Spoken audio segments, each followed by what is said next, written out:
8월 16일 토요일 아침입니다. 오늘도 주의 말씀과 함께 은혜 넘치는 복된 하루 되시길 소원합니다.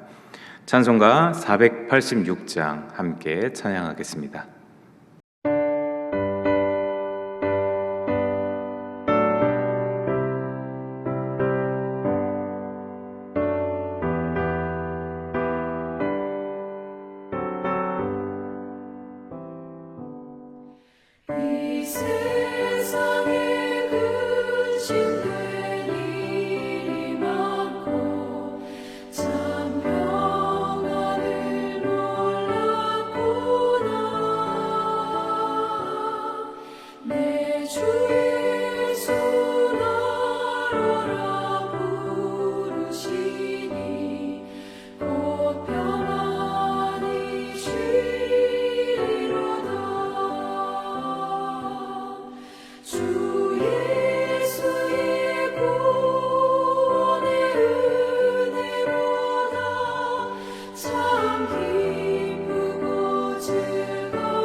하나님께서 이 아침 우리에게 주시는 말씀 구약성경 에스겔 18장 1절에서 20절까지 말씀입니다.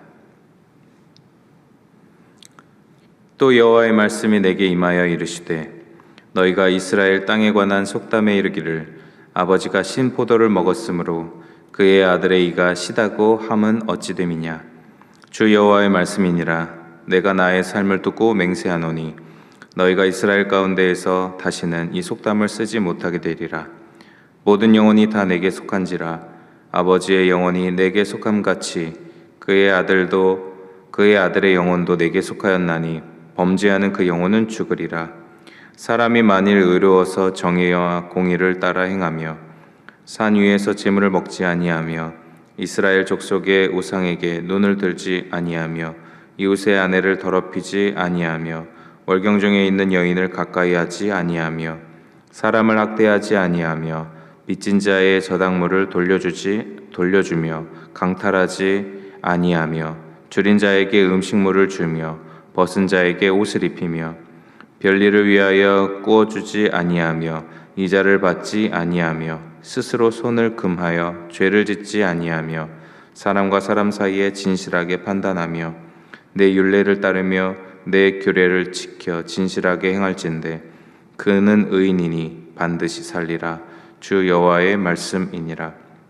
가령 그가 아들을 낳았다 하자 그 아들이 이 모든 선은 하나도 행하지 아니하고 이 죄악 중 하나를 범하여 강포하거나 살인하거나 산 위에서 재물을 먹거나 이웃의 아내를 더럽히거나 가난하고 궁핍한 자를 학대하거나 강탈하거나 빚진 자의 저당물을 돌려주지 아니하거나 우상에게 눈을 들거나 가증한 일을 행하거나 별일을 위하여 꾸어주거나 이자를 받거나 할진대 그가 살겠느냐? 결코 살지 못하리니 이 모든 가증한 일을 행하였은즉 반드시 죽을지라. 자기의 피가 자기에게로 돌아가리라. 또 가령 그가 아들을 낳았다 하자 그 아들이 그 아버지가 행한 모든 죄를 보고 두려워하여 그대로 행하지 아니하고 산 위에서 재물을 먹지도 아니하며 이스라엘 족속의 우상에게 눈을 들지도 아니하며 이웃의 아내를 더럽히지도 아니하며 사람을 학대하지도 아니하며 저당을 잡지도 아니하며 강탈하지도 아니하고 줄인 자에게 음식물을 주며 벗은 자에게 옷을 입히며 손을 금하여 가난한 자를 압제하지 아니하며 별리나 이자를 받지 아니하여 내 규례를 지키며 내 율례를 행할진대 이 사람은 그의 아버지의 죄악으로 죽지 아니하고 반드시 살겠고 그의 아버지는 심히 포악하여 그 동족을 강탈하고 백성들 중에서 선을 행하지 아니하였으므로 그는 그의 죄악으로 죽으리라. 그런데 너희는 이르기를 아들이 어찌 아버지의 죄를 담당하지 아니하겠느냐 하는도다. 아들이 정의와 공의를 행하며 내 모든 율례를 지켜 행하였으면 그는 반드시 살려니와 범죄하는 그 영혼은 죽을지라. 아들은 아버지의 죄악을 담당하지 아니할 것이요 아버지는 아들의 죄악을 담당하지 아니하리니 의인의 공의도 자기에게로 돌아가고 악인의 악도 자기에게로 돌아가니라. 아멘. 네, 어제까지 우리가 읽은 하나님의 말씀은 계속되는 이스라엘의 심판 메시지, 하나님께서 이스라엘 백성을 어떻게 다루시고 어떻게 인도하시는지를 우리가 볼 수 있는 말씀으로 계속 이어지고 있습니다. 특히 어제까지 비유의 말씀을 통해서 이스라엘 백성의 주인이 하나님이시고 이스라엘 백성이 돌이키기를 바라는 하나님의 또한 마음도 우리는 말씀을 통해서 계속 읽고 있습니다.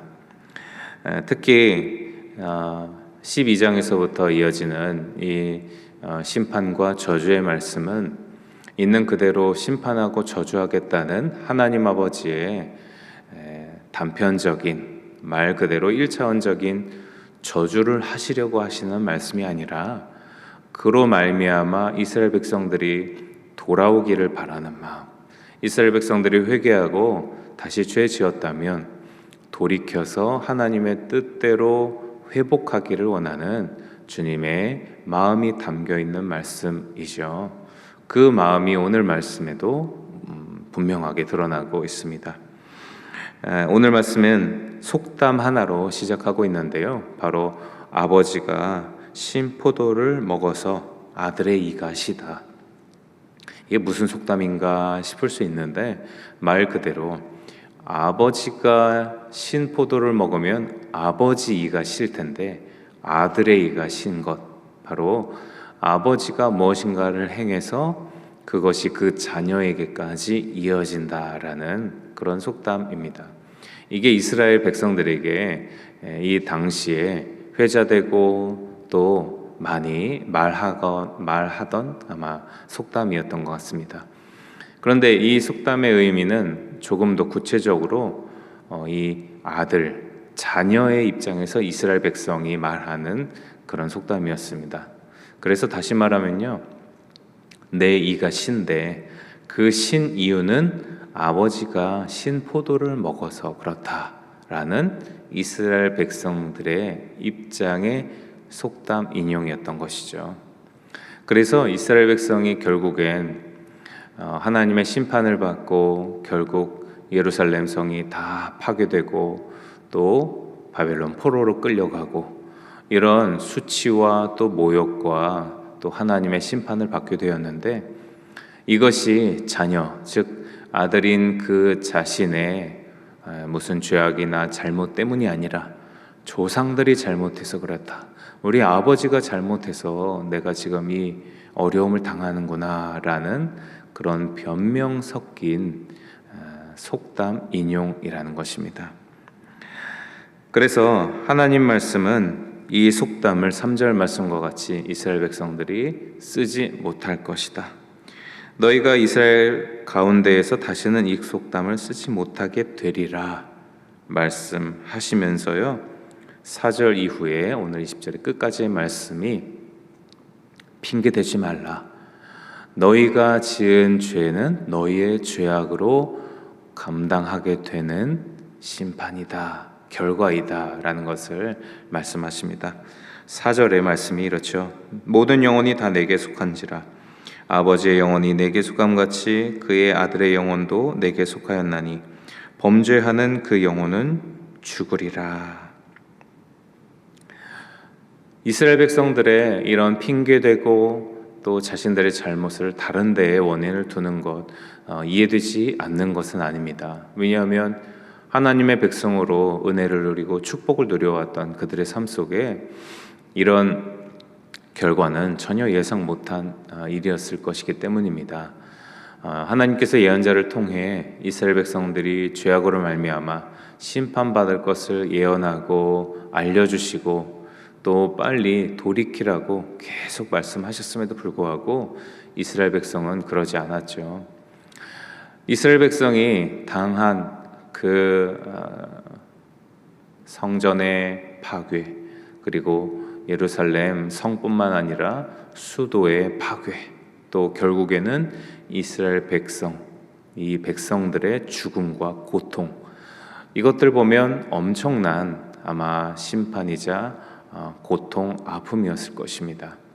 그러니 우리가 왜 이렇게 됐나, 원인과 자신들의 잘못을 또 뉘우치고 돌아보기 이전에 그 고통이 너무 커서 힘들고 또 답답하고 그 원인이 어디에 있나 생각하다가 다른 원인들을 찾을 수도 있겠다, 또 이해는 되기도 합니다.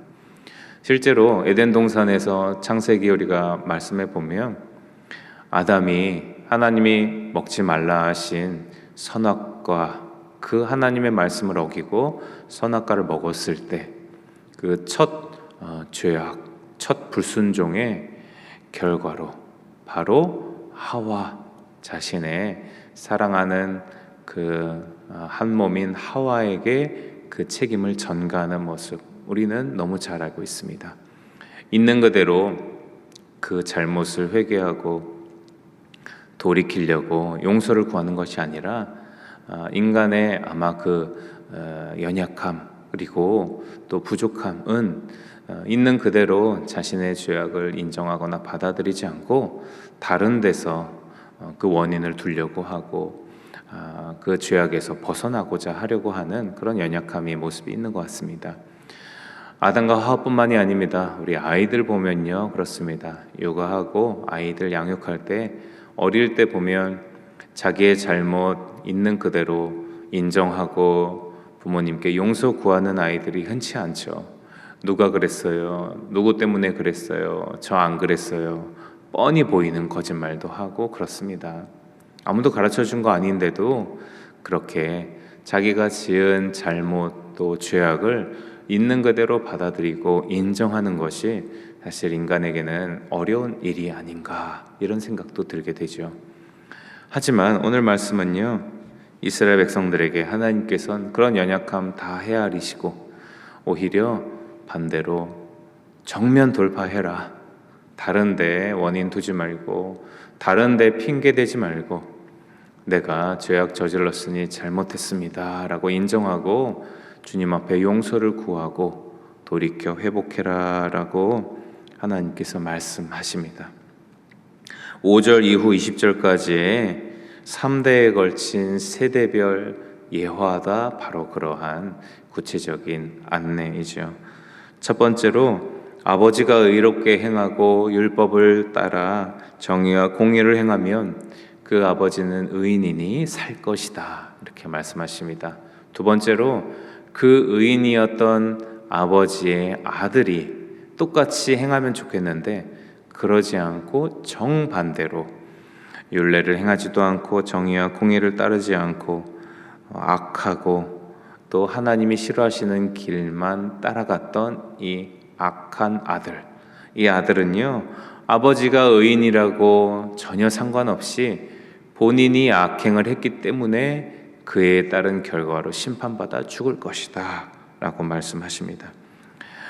또 그 자녀, 첫 아버지의 손자, 그리고 이 방금 말씀드린 아들의 아들, 그러니까 이 마지막 3대가 되는 이 손자가 바로 아버지가 행한 악행의 모습을 보고 두려워하며 그 길로 행하지 말아야지 하고서 이 마지막 손자도 할아버지처럼 죄를 두려워하며 율례대로 행하고 공의와 정의를 행했다라고 하면 아버지가 악한 행동한 거와 상관없이 이 손자가 의인의 길을 따랐기 때문에 살 것이다, 이렇게 하나님은 말씀하십니다.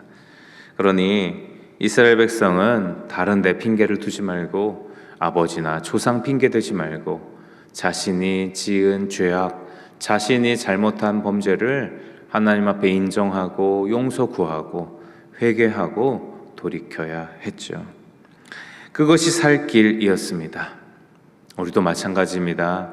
우리의 삶에 또 연약한 모습, 또 때로는 나도 알지 못하는 또 억울한 또 상황, 또 때로는 이스라엘 백성처럼 너무 고통스럽고 너무 힘들어서 하나님의 뜻 바라보기보다 그냥 다른 데 핑계대고 싶고 다 떠나고 싶고 다 인정하기 싫고 그런 우리의 연약함의 모습 찾아올 때도 있습니다. 그러나 우리가 하루빨리 주의 말씀을 기억하고 주께서 원하시는 길 또 따라가야 하겠죠. 우리의 잘못과 죄악 인정하고 바로 그 순간 하나님 앞에 엎드려 주님 앞에 나아가는 것, 바로 그것이 마땅히 하나님의 자녀가 행해야 할 태도이자 자세일 것입니다. 그것이 진정으로 우리가 살 길이고 주님 앞에 우리가 주님의 빛 가운데로 나아갈 수 있는 유일한 길일 것입니다. 다른 핑계, 다른 사람의 탓 하지 말고 때로는 억울해도 또 내가 할 수 있는 또 하나님이 기뻐하시는 그 태도와 모습 우리가 따라가면서 주님의 뜻에 따라가 의인의 길을 작게 한 걸음 한 걸음 살아갈 수 있는 주의 귀한 자녀의 삶 되기를 축복드립니다. 사랑의 주님, 우리가 참 연약하여 우리가 죄짓고 또 넘어졌을 때 하나님의 말씀을 온전히 따르지 못했을 때에 우리가 인정하고 주님 앞에 자복하고 회개하는 것이 참 어려울 때가 있습니다. 주님, 그럴 때마다 다시 한번 주님의 말씀을 붙들고 주님이 기뻐하시는 것 마음에 품고 주님 앞에 나아가는 주의 백성 되게 하여 주시옵소서. 인정하고 주님 앞에 용서 구하며 주님의 긍휼과 자비를 바라고 신뢰하며 나아가는 주님의 마땅한 자녀의 삶 되게 역사하여 주시옵소서. 그렇게 주님 안에 날마다 기쁘고 그 관계가 막히는 것 없이 은혜로 가득 채워지는 주님의 은혜의 날들을 살아갈 수 있도록 인도하여 주실 줄 믿사오며 예수님의 이름으로 기도드립니다. 아멘. 하늘에 계신 우리 아버지, 아버지의 이름을 거룩하게 하시며 아버지의 나라가 오게 하시며 아버지의 뜻이 하늘에서와 같이 땅에서도 이루어지게 하소서. 오늘 우리에게 일용할 양식을 주시고 우리가 우리에게 잘못한 사람을 용서하여 준 것 같이 우리의 죄를 용서하여 주시고 우리를 시험에 빠지지 않게 하시고 악에서 구하소서. 나라와 권능과 영광이 영원히 아버지의 것입니다. 아멘.